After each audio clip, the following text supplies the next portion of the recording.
What makes a good horror story? Sure, you could throw in some hideous monsters, fountains of blood, and things jumping out from every corner.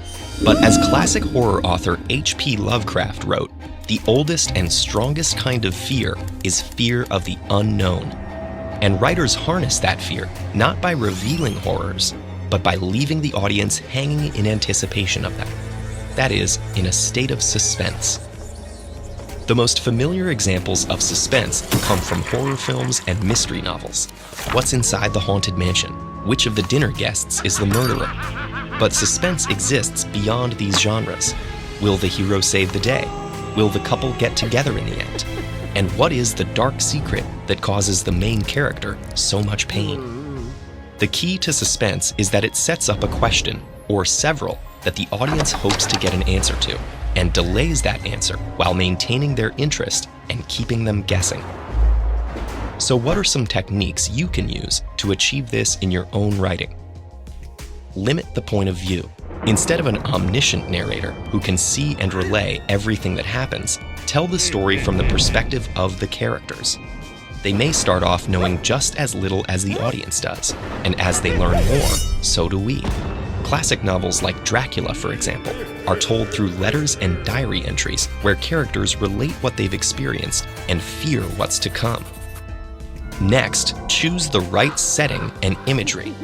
Old mansions or castles with winding halls and secret passageways suggest that disturbing things are being concealed. Nighttime, fog, and storms all play similar roles in limiting visibility and restricting characters' movements. That's why Victorian London is such a popular setting. And even ordinary places and objects can be made sinister, as in the Gothic novel Rebecca, where the flowers at the protagonist's new home are described as blood red.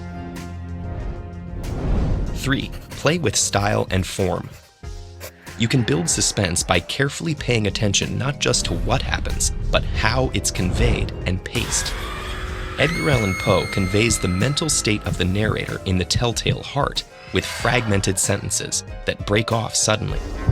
And other short declarative sentences in the story create a mix of breathless speed and weighty pauses. On the screen, Alfred Hitchcock's cinematography is known for its use of extended silences and shots of staircases to create a feeling of discomfort. 4. Use dramatic irony. You can't just keep the audience in the dark forever. Sometimes, suspense is best served by revealing key parts of the big secret to the audience, but not to the characters. This is a technique known as dramatic irony, where the mystery becomes not what will happen, but when and how the characters will learn. In the classic play Oedipus Rex, the title character is unaware that he has killed his own father and married his mother.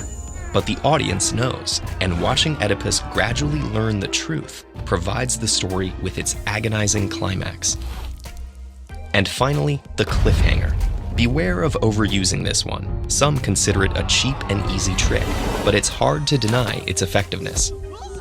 This is where a chapter, episode, volume, or season cuts off right before something crucial is revealed, or in the midst of a dangerous situation with a slim chance of hope. The wait, whether moments or years, makes us imagine possibilities about what could happen next, building extra suspense. The awful thing is almost always averted, creating a sense of closure and emotional release. But that doesn't stop us from worrying and wondering the next time the protagonists